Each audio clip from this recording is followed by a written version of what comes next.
This is Jim with his Corvette. He's going to tell us a little bit about it. I bought this car when I was 22 years old, which has been quite a few years ago, but it's a pretty cool car. You know, bought it at night, didn't know what I was doing. I didn't realize that it made a big difference if it was all stock and, you know, original this, original that, and of course this one's got flared fenders on it and a pretty cool little spoiler in the back and side pipes and trick interior, and of course I went nuts on it and had to go ahead and build myself a little small block from my buddy Paul that you're going to meet in one of the videos. But we just put some dual quads on it for my birthday because why not, you know? Why not, indeed. And it's a lot of fun, you know. I've had it for a long time, and I don't put many miles on it just because I don't know. How long have you had it, Jim? 25 years at least. Yeah, so Jim's been rubbing this Corvette in my nose pretty much my whole life, but it's been good inspiration for me because I got a project coming up.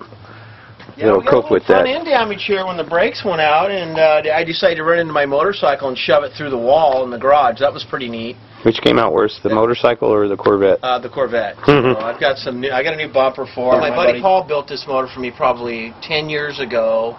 It's a little 350 4-bolt main with 1970 LT1 202 feeler heads, port and polish, 1.6 Magnum roller rockers. It's got about a 5/16 lift. You sound like you know what he put in there, Jim. It's a pretty fun little car. It's got 10.5 to 1s. It's probably 425 horse. Nothing massive, but just a nice little street. That's plenty for one of those. And my buddy Jeff put the dual quads on for me for my birthday because he's my buddy. You know, I always wanted to. Actually, what I want is a blower. I got a 454. We all want a blower, Jim. Yeah, I understand that, but I'm gonna have one. So one well, of these days. so yeah, it's been a lot of fun. It's convertible. It's just one of those deals, or it'll probably go to the grave with me. Can I borrow it for about 10 minutes? Absolutely. There's the keys. Right on, buddy. You gotta hear this. You haven't heard it since I put the dual quads. I do have to hear it. It thumps a little. I must hear it. She's a thumper. And then if we can get it to start with that heavy compression and that. Yeah, all that race stuff. Also, Jim, after you get it fired up and warmed up, would you go ahead and step out of the cockpit there and leave it running for me?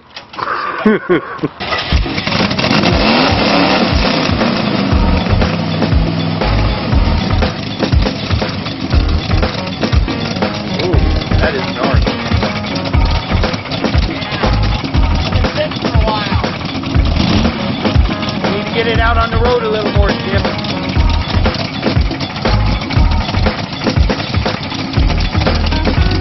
Last time I had it out on the road, I was banging gears and broke the tranny, so you can probably hear it clunking. Are you saying you were abusing this car, Jim? Oh, we were. Were you breaking the law? I would never do that. That would be against the law. I was having a nice Sunday drive. We'll get your tranny straightened out, buddy. Oh, yeah. I got another ring job already ready to go. Cool. Sounds good, man.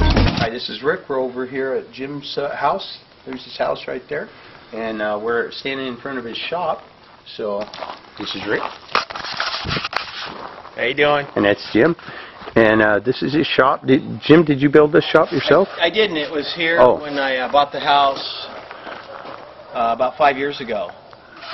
And then I, added like 1,000 feet to the house, and I haven't quite finished it yet in this crappy economy because I'm a contractor. But And you're working on everybody else's houses? Everybody but mine, of course. As, of course. How that works. But yeah, this is my little man cave here with some toys that I picked up, and just haven't had a lot of time lately because I have actually been busy.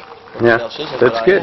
Jim's got one truck, like the trucks we've been collecting over here. It's a 56 Chevy, right? 56 Chev, the 350, turbo 350, and a 12-bolt FOS unit that I bought from a guy who owned it for 25 years. Wow. It sat for 9 years, but it fires up, runs and drives. I just decided that I was going to go ahead and do some body work to it. It's got a tilt front end on it. It's pretty cool. It's air activated. Activated. Actuated? We can spell here in Oregon. We got dictionary. If we can't figure it out, we'll go get a dictionary. We do that. It'll tilt up. You push a little button, and it air shocks push it up. Very Pretty cool. Yeah. And what I like about this truck, Jim, is you know, the guy had it for 25 years. You can still see some theme from the 70s in here. Look at this high-tech sound system. Oh, that's scary. You know, I'd almost be tempted to leave that in there. Look at the custom pinstripe on the dash. Steering wheel. Who doesn't remember these from about 1974? Yeah, cool. Got the old school Coke bottles, Coke bottle mags, big meats on it, and the TA50s. Yeah. This was the setup back in the 70s. Exactly. There's this tractor. Tell us about that tractor you were sharing with old 1950 Stan that I didn't know about that you were holding out on me. Yeah, my buddy gave that to me with the tiller and the wheelbarrow and all that cool stuff that goes with it, or sprayers, all this neat stuff. But it runs good. I just need to put a new belt on it so I can get out and do some more mowing, because that's a real treat. Yeah, we need to turn that into one of those racing tractors, Jim. You know what I'm talking about? Where all those crazy guys go racing their lawn tractors? I do know. I think we could conquer that. I think you and I could own that. As long as we put a V8 on it, I'm all for it. A V8? Yeah. I'm thinking about like an 1800 like I got on my motorcycle over here. I'm thinking we put like one of those bad boys in there, and that'd be a rockin' we'd have to run around the drag strip if we did that. Yeah, we can do that. It'd be a wheelie tractor. Tell me about this Bronco back here. Hey, this Bronco used to be Kevin Duckworth. He was the center for the Portland Trailblazers for many, many, many years. Actually, he was a kind of a neighbor of mine. He lived across or down the other street. Fishing is the life. I bet he could afford to go fishing he too. He rolled it on his side, or somebody rolled it on the side, on the other side, and basically totaled the vehicle. And so I got it complete and took the motor out of it, and it's going in a gasser that my buddy Jeff Carson, who will be in another video, is building for me on trade, because, like I said, I'm a contractor and built a whole bunch of stuff for him and his dad. What are you going to do with Firebird, Jim? You going to get rid of that? Firebird, 68 Firebird's got a 400 with electric windows, which is kind of a rare model. We were going to go ahead and put it back together and run her, but I don't know. I think you kind of lost your steam on that one, didn't you? What are you going to sell it for? Whatever you'll give me for it. A back rub? That'll work. It's mine. You got the title. I got the fingers. All right, well, so we're going to go check in with another buddy of ours. Upholstery dude.